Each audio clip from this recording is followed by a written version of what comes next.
Finally guys, we've got the Spark X. It's not an illusion, you're not imagining it, this is not a concept video, it's the real deal. Sea-Doo have just announced 110 horsepower, brand new engine, 1000cc Ace. It's going to get rid of the 900 Ace and it's going to take the Jetblaster on head to head, making it the fastest, 55 miles per hour. I know, not 60 miles per hour, but there's a lot more to this story. It's got a brand new hull guys. They've got rid of the Gen 1 hull. After 13 years, we're finally seeing a new hull. But importantly, we've not lost the Trix DNA. You'll be able to get a Spark X and a Spark X Trix. That brand new hull design is going to give you more of an aggressive cornering experience. Brand new sponsors, Sea-Doo have claimed this is the hardest acceleration we will experience yet on the Spark, and we've not lost the playfulness. There is so much to cover, including for the first time ever, full colorization on the top deck. We're finally seeing the structural material from the Spark going to colorization, and there's some other additions added in that I don't think anyone was expecting. Most notably, the IDF system, their debris system on the Spark X and the Spark Trix. Guys, there is so much to cover. This is fresh off the press. You know what to do. Hit the subscribe button and let's get into the video.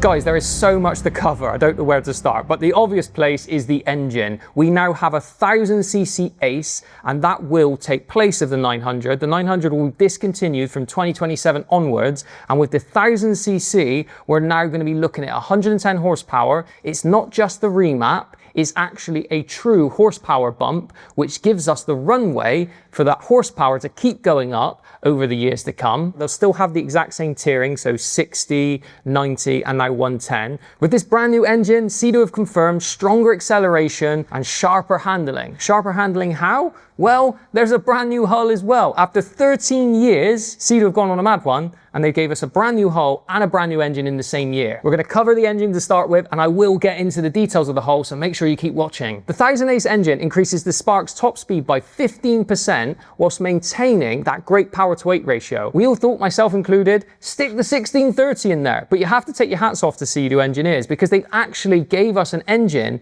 which maintains the DNA of a small lightweight performance machine, and it actually feels like the appropriate size engine to drop into this platform. I know, 55 miles per hour, we all wanted 60, but keep watching because I think there's a bigger play at hand here with Sea-Doo. This brand new engine has increased RPM. The 900 Ace was running at 8,000 RPM. The new 1000 Ace runs at 8,500 RPM. And unlike a remap, you have less load because of that displacement increase. With this new engine, there's an increased compression ratio from 11 to 12.5. We've got a brand new lower crankcase, oil scavenging, piston, head, intake, you name it, they've gone to town with this engine. They focus on not just the engine, but also the hydrodynamics, which we know is super important. You can throw as much power at a machine, but if the pump system isn't right, then you're going to have issues. So it's good to see them looking at the engine and the propulsion system. What's important about them introducing a new engine is it gives us the durability that we've experienced from the 900 Ace. When you push the 900 Ace, whether you turbofy it or you do modifications to it, you always know that you're putting that engine under more load. Now, I know people modify the Spark and they're always going to say, well, I can already get 110 out of my 900 Ace.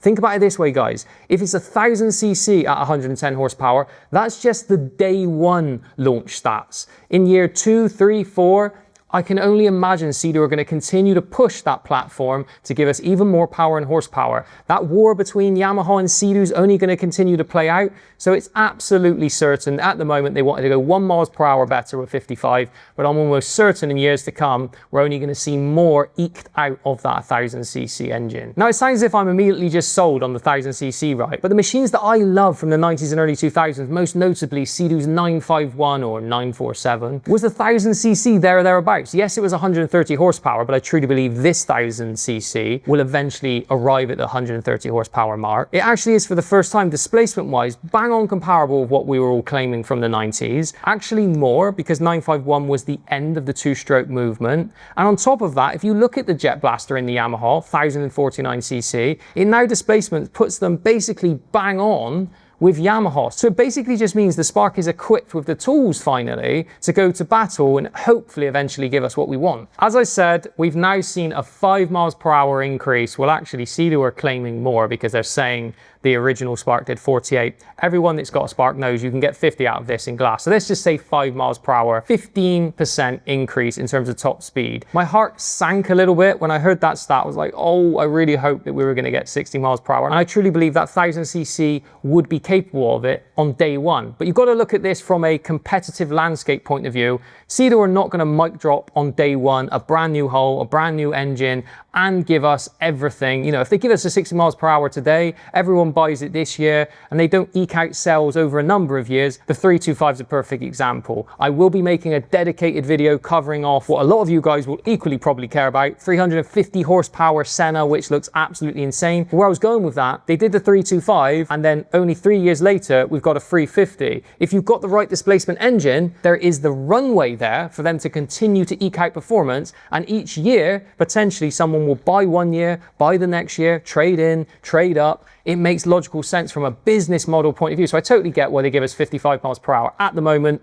beats the competitor by 1 miles per hour. So the next big news, as I've already briefly touched on, Sea-Doo have invested and developed a brand new hull for the Sea-Doo Spark. Now, dimensionally, it's not going to be bigger than the current Spark because it has to fit the Gen 2 Polytec top deck from the Spark. So that's positive, right? We know the footprint of the Spark is going to stay the same, but they've actually developed a hull which, to Sea-Doo's own words, turns harder. It's more performance orientated. If you think about the Jetblaster, which goes around a course a little bit more aggressive, but it's still playful. I also just want to set the record straight on something. People always say to me, you can't have playful and performance. Sea-Doo have obviously recognized that there is a sweet spot to be had where you don't destroy the playful DNA, but you iterate on the hull. So they've actually redistributed the upright strakes on the underside. So that's essentially, if you look at the underside of the hull, that's the raised pieces of your hull. They've extended the kiln, but they've kept the exact same draft angle. So they've not destroyed what makes the Spark so fun to ride, but they've clearly identified if you're gonna go a little bit faster, and hopefully in the future even faster, you need a new hull design which can actually handle that extra top end speed. And what's very, very interesting is they're using this hull on all of the Sparks. It's not as if they're saying we're keeping this current iteration of the Spark. This is a new hull that will be used on the 60, 90 and 110. So they clearly are confident that this hull is playful enough to satisfy a tricks consumer. This new hull design, they've been very specific with saying it's going to be better in the chop, it's going to give you better handling in the corners, but importantly, you won't lose that playful DNA. And interestingly, if you look very, very closely, the new design has new sponsons, and I think a lot of people will sleep on this because they've not outwardly spoke about this too much. Look at the sponsons on the current Spark versus the new Spark. It's definitely a new sponson design, so hopefully that will make it even more aggressive in the corners. Now again, all of you guys can just take them off if you want to power slide and be super, super loose with your riding. But for guys that want to go around a course and be quick, hopefully it'll be more comparable to that really sharp, aggressive Jetblaster feel when you dig it into a corner and it feels like it's really biting into those corners. I'm pretty damn confident this new hull design would have been tested extensively to make sure that it still would satisfy all the pillars of what the Spark should be, whilst also being able to handle 55. I'm really hoping that they push that 1000cc to 60 miles per hour already to sense check that that hull is good enough at that speed. Interesting, I thought this was a bit of a curveball to the Spark X and the Spark X Tricks. They've added the IDF system, which is the Intelligent Debris Free System. In very basic terms, if you suck up a weed, you can actually push it out. They opted to add that to the Tricks. Now, I would assume they've had product feedback from a segment of Spark riders that say, we want a way to clear it. One of the other really exciting things about 2027 is we're finally seeing a full colorized top deck. And that might not seem like a big deal at first glance. Since 2014, the only pieces we really see get colorized is the front panels, the front arms. Now, the reason for that is I've always believed that these are virgin plastics, meaning you can colorize it. The pellets that they actually put into the injection molding process is virgin, meaning brand new plastic, whereas the central structural black plastic is their proprietary Polytec, which is always black because it's made up of recycled plastic, as in they kind of bring it all together. It's a bit of a muddy mess to start with, and they just have to put a black dye in it, and all of a sudden you've got a nice, consistent, even color. I do not believe it's a coincidence that the color that they've gone with for the first year is gray. Gray is not too far removed from black, so it's probably easier to dye the recycled Polytec to be black. Push Sea-Doo on this, but they've said it's proprietary, which is to be expected. But if I had to read between the lines, it's either virgin plastic on the actual structural piece of the top deck now, but I would lean more towards the fact they've stayed with Polytec. That's obviously their trademark IP. Why would you move away from Polytec? And as I said, with that, I actually call it blue mist, not grey. It looks to me more like a Nardo grey, which has been a bit of a movement in itself. If you look at the automotive industry, a lot of car manufacturers have started to introduce Nardo grey. Now, I actually kind of like the combo color, to be honest. There's something quite nice about a level of sophistication coupled with the bright color. That said, if they would have just came in with a really aggressive contrasting color like a purple or something with the red, I think it'd have been even more powerful. But where I was going with that, I don't think they truly can, because to get a nice bright pink or a purple, you would have to basically take the recycled plastic and have enough vibrancy in that transformative process from the recycled plastic. Stay with me here, guys. So it makes sense. I think the base color is always going to stay pretty dark in color, if that makes sense. But absolutely, when I saw the full colorization, I thought, finally, why have we not seen this sooner? It was really cool to see the really bright red. They're actually calling it Coral Blast. But again, it falls into that category, and everyone's going to say I'm fanboying a little bit here. Sea-Doo are doing things slightly differently to scratch an itch of what we're all asking for. Now, of course, they need to keep iterating on it. As I said, we need more vibrancy. Gray is fine for a first year, but for sure, without vibrancy in the machines, it's always going to lack that ultimate playful, hooliganistic feel that we're all craving for from the 90s. Now, to be clear, in their promotional video, I was very fortunate to get some of this information before. They specifically referenced two strokes and the 90s, which I was literally screaming on the video call. I was so happy for them finally to give a nod to the fact that we actually want to be riding around machines like you see around me, bright color machines. I kind of like it. I kind of dislike it, but maybe I have to see it in person very soon, who knows? But for sure, the focus is definitely on engine and the fact we've got a new hull, and the color, I'd say that's a pretty easy fix in future years. They're going to change the color every year, every guys. We still have the blue and orange from the previous year, but interestingly, that will now be put onto the new hull. So if you had last year's blue and orange, it's a bit of a gutter really, because then the next year will look identical, but it will all of a sudden have 55 miles per hour, 110. Now the other design cues will be the exact same as the Gen 2 facelift Spark, which means if I ultimately buy this 55 miles per hour, which the jury's still out, again, maybe I need to test it very soon, it will very much be the ecosystem of the Gen 2. But what's interesting, if you're riding a 1-up, you will now be able to buy the retrofit ergolock style seat, which I kind of like it. It's a strap system that will sit, not this seat, on the new 1-up seat from the Gen 2. Are you still saying, well, this is confusing because I'm sat on the Gen 1.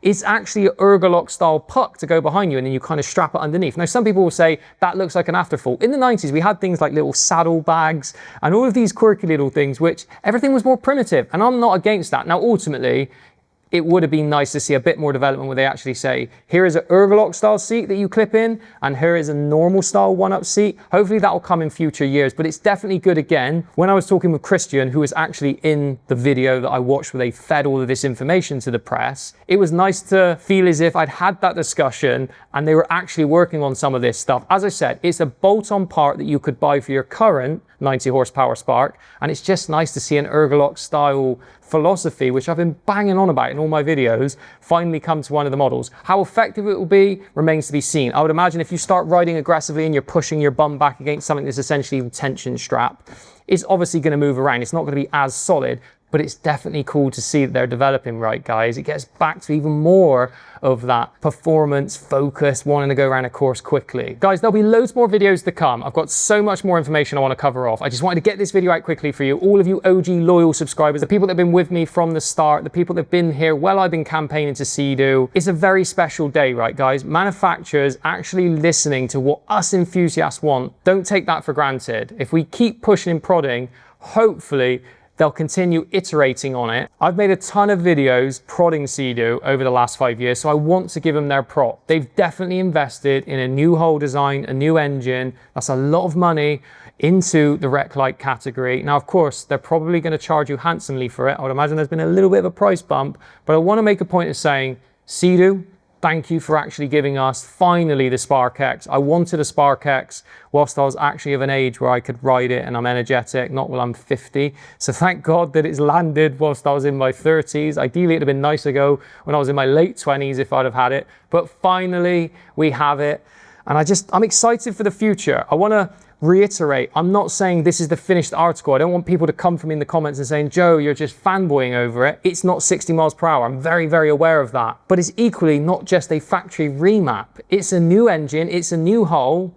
The sky's the limit. I think that we will eventually see the 1000 ACE engine cap out at about 130 horsepower in like 2 to 3 years time.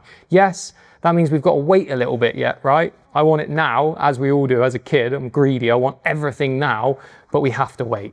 Guys, there will be another video coming specifically on the RXP limited edition Senna. I find that extremely moving when I watched all the footage. I think they've done that incredibly. It looks beautiful, that machine, the colorway, the way in which they've done it, the fact that it's gonna be limited edition. Now, I'm not gonna immediately go out and buy one because an RXP is still too big for me, but the fact that they've gone to 350 it's really exciting for all of you big boy, high performance fans. So I'm really happy for you guys as well. My dad's now itching. He has the 300 California green and he is very tempted by the orange. And it was also cool to see that my prediction of color actually came to fruition. So that was nice to see. And he's very tempted now to go out and get a 350. I can only imagine that 3.1 claimed acceleration is pretty ridiculous. As I said, on this isolated occasion, I will concede and make a video covering that off because it's big news in the PWC world, and there'll be lots more videos coming on the Spark X. I cannot believe I'm finally saying that. It's pretty wild. I feel like a kid. Guys, there's only one thing left for me to do. I think I need to grab my passport. I've got a flight to catch. Hit the subscribe button. Let's keep the classics alive.